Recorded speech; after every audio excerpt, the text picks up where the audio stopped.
পাকিস্তানের একটা ঘটনা। একজন কিশোর যুবক জমিতে কাজ করতে সকালবেলা জমিতে এসেছে, আসার পরে জমি থেকে কাজ করে বিকালবেলা আসরের টাইমে বাড়ি ফিরে যাচ্ছেন। এমন সময় আসরের আজান হয়ে গেল মসজিদে। মসজিদ অনেক দূরে। সে কি করলো, গামছা একটা বিছাই দিয়ে, পাশে একটা কবরস্থান ছিল, সেই কবরস্থানের পাশে গামছা বিছাই দিয়ে নামাজ আদায় করলো। নামাজ আদায় যখন করলো, নামাজে যখন দাঁড়ায় গেল, নামাজ শেষ করে নামাজ যখন দাঁড়ায় গেল, রুকু করলো, সিজদায় যখন গেল, সিজদায় যাওয়ার পরে তার কানের মধ্যে একটা আওয়াজ আসতেছে, মুঝকো বাহার নিকালো मैं अभी जिंदा हूं, मुझको बाहर निकालो मैं अभी जिंदा हूं। এই কথা যখন কানে তার আসে, তখন বললো যাই মনে হয় সকালবেলা খেয়ে এসেছি, দুপুরে খাই নাই, মনে হয় কানের মধ্যে কোনো আওয়াজ আসতেছে। নামাজ আদায় করলেন। নামাজ শেষ করে যখন আস্তে আস্তে ধীরে ধীরে যখন কবরস্থানের ভিতরে ঢুকলেন, যত আগায় যায় তত শুনতে পাই, মুঝকো বাহার নিকালো मैं अभी जिंदा हूं। কবর থেকে আওয়াজ আছে, আমাকে বের করো, আমি কবরের ভিতরে আছি, আমি এখনো জীবিত আছি। যখন লোকটা আস্তে আস্তে ধীরে ধীরে কবরের কাছে চলে গেল, যাওয়ার পরে দেখলো সত্যি কবর থেকে আওয়াজ আসছে। মহল্লাবাসীকে গ্রামবাসীকে খবর দিল, সকলে আসলো, সকলেই কান পেতে শুনলো এই কবর থেকে আওয়াজ আসতেছে। এখন কি করব? আলেম ওলামাদেরকে ডাক দিল। আলেম ওলামাদেরকে ডাক দেওয়া বললো যে এখন আমরা কি করব? কিন্তু সকলে যদি আওয়াজ শুনে থাকেন তাহলে আপনারা কবর খুলতে পারেন, সমস্যা নাই। কবরটা যখন খনন করা হলো, কি দেখলো আমার বন্ধুগণ, আমার ভাইরা, কবর খোঁড়ার সঙ্গে সঙ্গে দেখতে পেল একটা লাশ, একটা মহিলার লাশ। তাকে 5টা কাপড় দিয়ে, মহিলাদেরকে 5টা কাপড় দেওয়া হয়, 5টা কাপড় দিয়ে দফন করা হয়েছে, কিন্তু তারপরে পরনে একটা কাপড় কিন্তু না, উলঙ্গ হয়ে বসে আছে। মানুষটা বলল তোমার কি অবস্থা, তোমার কেন এই অবস্থা? তখন ওই মহিলা বলল মেরে কাপড়ে তো মেরে ঘর সে আও, মানে আমার কাপড়গুলো আমার ঘর থেকে নিয়ে আসো। তার কাপড়গুলো তার ঘর থেকে নিয়ে আসা হলো, তার কবরের মধ্যে কাপড়গুলো নিক্ষেপ করে দেওয়া হলো। সে কাপড় পরিধান করে মানুষ যখন শুনেছে কবরের মধ্যে মানুষ জিন্দা, তখন 1-2টা লোক আসবে নাকি বলেন তো? পুরা চাপাই জেলা দিতে হয়, চাপাই জেলার লোক আসবে, ভিড় জমা হবে, জোরে বলেন ঠিক কিনা? সমস্ত মানুষগুলো এসে জমা হয়ে গেছে। এখন মানুষ তার মুখ থেকে, জবাব থেকে কথাগুলো শুনবে, কি জন্য সেই কবরের ভিতরে জীবিত। আমার বন্ধুগণ, আমার ভাইরা, তখন সে কাপড়গুলো যখন তার কবরের মধ্যে দেওয়া হলো, কাপড় দেওয়ার সঙ্গে সঙ্গে কাপড়টা পরিধান করে দৌড় দিয়ে তাদের সামনে না দাঁড়ায় দৌড় দিয়ে বাড়ির ভিতরে চলে গেল। বাড়ির ভিতরে যে ঘরের মধ্যে যে দরজা লাগাই দিল, সমস্ত মানুষগুলো সেইখানে চলে গেল। যাওয়ার পরে বলছে দেখো তোমার সঙ্গে আমরা ডিসকাস করবো, কথা বলবো, আসো, তোমার কি অবস্থা, এই অবস্থা কেন? তখন মহিলা বলল দেখো তোমরা কিন্তু আমাকে দেখে তোমরা সহ্য করতে পারবে না, তোমরা অজ্ঞান হয়ে যাবে, আমার যে অবস্থা তোমরা আমাকে দেখে সহ্য করতে পারবে না। কিছু মানুষ দেখবেন যে সাহসী থাকে, দুঃসাহস থাকে না, দেখবই আছে। এইরকম কিছু লোক বলছে না আমরা দেখবই।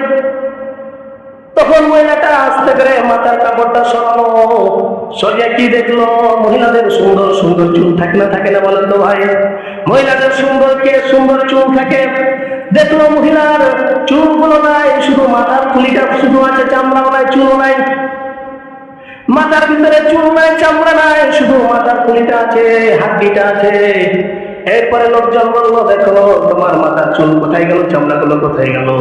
তখন ওই মহিলা বলছে দেখো আমি দুনিয়ার ভিতরে যখন চলাফেরা করতাম, আমার মাথার চুলগুলো পর পুরুষকে দেখাতাম, আমার মাথার চুলগুলো পর পুরুষকে দেখাতাম।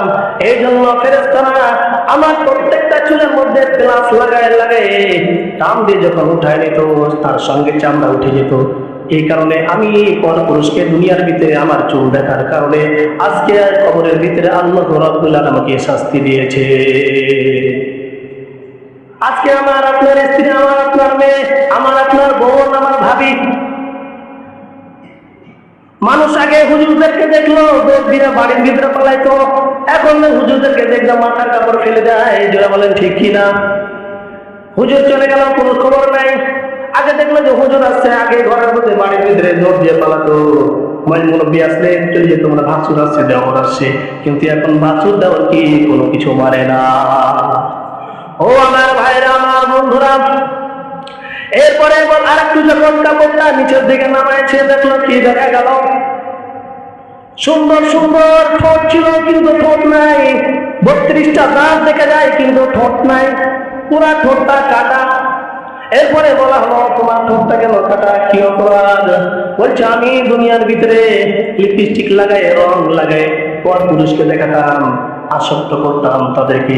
এই কারণে আল্লাহ রাব্বুল আলামিন আযাবের ফেরেশতা দিয়ে আমার ঠোঁটগুলোকে কেটে দিয়েছে। এরপরে নখগুলো দেখলো, নখগুলো উঠানো। নখগুলো কেন উঠানো? নখগুলো এই জন্য উঠানো, নখের মধ্যে নেল পালিশ দিয়ে আমি পর পুরুষকে আসক্ত করতাম, এই জন্য আল্লাহ রাব্বুল আলামিন ফেরেশতা দিয়ে আমার নখগুলো উঠাই নিয়েছে। এইরকম পুরা শরীরের চামড়াগুলো আমার উঠাই নিয়েছে, কঙ্কাল পড়ে আছি। আমার বন্ধুগণ, আমার ভাইরা, এই মহিলার কথা বলতে বলতে হঠাৎ করে মৃত্যুবরণ করলো।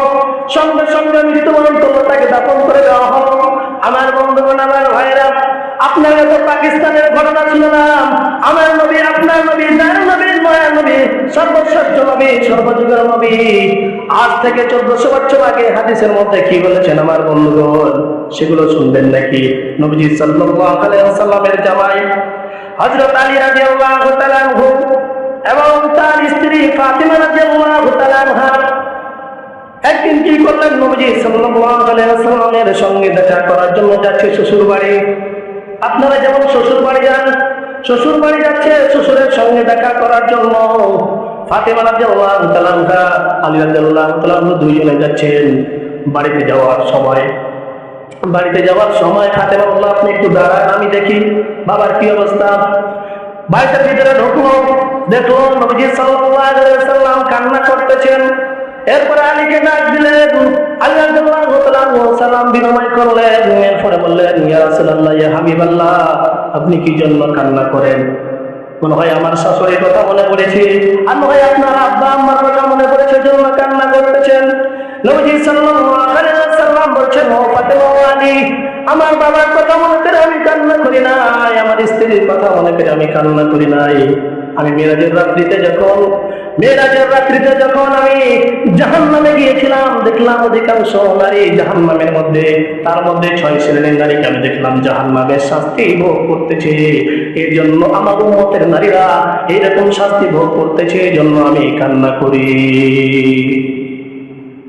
উম্মতের জন্য এখন আমার নবী, আপনার নবী কান্না করতেছে, ইয়া উম্মতি, ইয়া হাবলি উম্মতি, ইয়া রাব্বি হাবলি উম্মতি, এখনো কান্না করতেছে। নবীজি সাল্লাল্লাহু আলাইহি ওয়াসাল্লাম তখন বললেন, দেখো আমি 6 শ্রেণীর নারীকে দেখলাম, তারা শাস্তি ভোগ করতে জাহান্নামের ভিতরে। ফাতিমা রাদিয়াল্লাহু তাআলা আনহা বললেন, বাবা বলেন তো কোন 6 শ্রেণীর নারী? বলবো নাকি? বাড়িতে যে হাদিসটা শোনাবেন, সাহস নাই মুখে, মরদ আপনারা না। আমার বন্ধুগণ, আমার ভাইরা, নাম্বারে এখনো ওই সমস্ত নারীদেরকে দেখলাম যারা তাদের মাথার চুল ঝুলন্ত অবস্থায় আছে, চুলটাকে বেঁধে দিয়েছে, আগুনের উপরে আগুন দাও দাও করে আগুন জ্বলতেছে, মাথার চুলকে বেঁধে দেওয়া হয়েছে, নিচ থেকে আগুন জ্বলতেছে, মাথার মগজগুলো ভাতের মতো টকবক টকবক করে ফুটতেছে। নবীজি সাল্লাল্লাহু আলাইহি সাল্লামকে জিজ্ঞাসা করা হলো যে এদের শাস্তি কি কারণে শাস্তি? তাদের কারণে শাস্তির জন্য এই সমস্ত মহিলাগুলো দুনিয়ার ভিতরে বেপরদা হয়ে চলতো, মাথার চুল খুলে রাখতো দুনিয়ার ভিতরে, পর পুরুষকে মাথার চুলগুলো দেখাতো। এই জন্য আল্লাহ রাব্বুল আলামিন তাদেরকে জাহান্নামের ভিতরে এরকম শাস্তি দিতেছে। আমার বন্ধুগণ, আমার ভাইয়েরা, গত রবিবারে আমি গেছিলাম রাজশাহী থেকে ট্রেনে আসতেছিলাম, দেখলাম একজন মহিলা না পুরুষ আমি কিছু বুঝতে পারলাম না, মহিলা না পুরুষ, একটা মাত্র জামা পরে আছে, চুলগুলো ছোট ছোট, বুঝলাম না ছেলে না মেয়ে। আমাদের হুজুরকে বললাম, এটা ছেলে না মেয়ে? কিছু মেয়ে, বোঝা যায় না যে ছেলে না মেয়ে, অন্য কিছু নাই, একদম একটা পোশাক। আমার বন্ধুগণ, আমার ভাইয়েরা, 2 নম্বর অপরাধ হলো ওই সমস্ত নারীদেরকে আমি শাস্তি ভোগ করতে দেখলাম যে সমস্ত নারীদের জিহ্বার ভিতরে বড়শি লাগায়, বড়শিটা আপনারা চিনেন, জিহ্বার ভিতরে বড়শি লাগায় দিয়ে ঝুলাই রেখেছে, পুরা শরীরটা জিহ্বার উপরে ঝুলন্ত অবস্থায় আছে। জাহান্নামের আগুনগুলো জ্বলতেছে, মাথা করে ফুটতেছে। নবীজি সাল্লাল্লাহু আলাইহি ওয়াসাল্লামকে জিজ্ঞাসা করা হলো, ইয়া রাসূলুল্লাহ, ইয়া হাবিবাল্লাহ, এই মহিলাদের শাস্তি কারণ কি? এই মহিলার শাস্তির কারণ কি? মহিলার শাস্তির কারণ হলো, এই মহিলা তার মুখ দিয়ে জিহ্বা দিয়ে স্বামীকে কষ্ট দিত, পাড়া প্রতিবেশীকে কষ্ট দিত, স্বামীকে সম্মান করতো না এমন স্ত্রী আছে না নাই? স্বামীর মুখে মুখে তর্ক করে এমন স্ত্রী আছে না নাই? এমন মহিলা আছে না নাই? যারা স্বামীর মুখে মুখে তর্ক করতে, এরা ভালো মহিলা না। বুঝতে হবে এরা মহিলা যারা স্বামীর সম্মান করে না, স্বামীকে ভালোবাসে না, স্বামীর খেদমত করে না, এই সমস্ত মহিলা হয়ে যাবে জাহান্নামী। তার জবান দিয়ে স্বামীকে কষ্ট দিত, সম্মান করতো না, স্বামীর সঙ্গে ভালো ব্যবহার করতো না, এই কারণে আল্লাহ রাব্বুল আলামিন তাদেরকে শাস্তি দিত। 3 নাম্বার, জাহান্নামের সমস্ত নারীদেরকে দেখলাম যারা নিজের স্তনের ভিতরে বড়শি লাগাই দিয়ে আল্লাহ রাব্বুল আলামিন ওই সমস্ত নারীদেরকে ঝুলিয়ে রেখেছে, নিচে আগুন জ্বলতেছে, আগুন জ্বলতেছে। এই সমস্ত নারীদের অপরাধ কি? তারা বলা হলো নবীজিকে, ইয়া রাসূলুল্লাহ, ইয়া হাবিবাল্লাহ, এই সমস্ত নারীদের অপরাধ কি? ওই সমস্ত নারীরা যারা বিবাহিত হয়ে পরপুরুষের সঙ্গে সম্পর্ক ছিল, অর্থাৎ পরকীয়ায় জড়িত ছিল, স্বামী ছিল বিদেশে, ওই ছিল আরেকজন ইটিস পিটিস করতো, স্বামী তাকে ঢাকার ভিতরে আরেকজন ইটিস পিটিস করে। এই সমস্ত মহিলাদের শাস্তি হলো স্তনের মধ্যে বড়শি লাগায় দিয়ে আল্লাহ রাব্বুল আলামিন জাহান্নামের মধ্যে ঝুলিয়ে রাখবে, আর আগুনের চাবুক দিয়ে তাদেরকে প্রহার করা হবে। আমার বন্ধুগণ, আমার ভাইরা, এই জন্য মা বোনদেরকে সতর্ক করে দিবেন। নাম্বার 4 হলো, 4 নম্বর ওই সমস্ত নারীদেরকে দেখলাম যাদের হাত দুটা বুকের সঙ্গে বাঁধা আছে, পা দুটা বুকের সঙ্গে বাঁধা, হাত দুটা কপালের সঙ্গে বাঁধা। এই সমস্ত মহিলাদের শাস্তি হচ্ছে আগুনের মধ্যে জ্বলতেছে।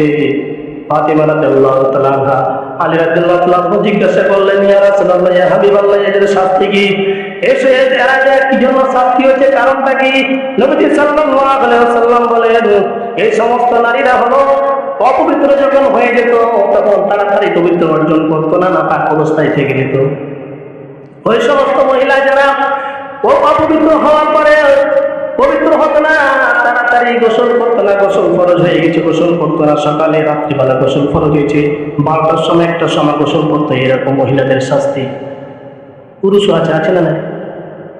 কিছু পুরুষ মানুষ দেখবে, মুসলমান দেখেন যে বলছে, ভাই একটু আসেন, কুলুপ ধরে নি, কি করেনি? কুলুপ ধরে।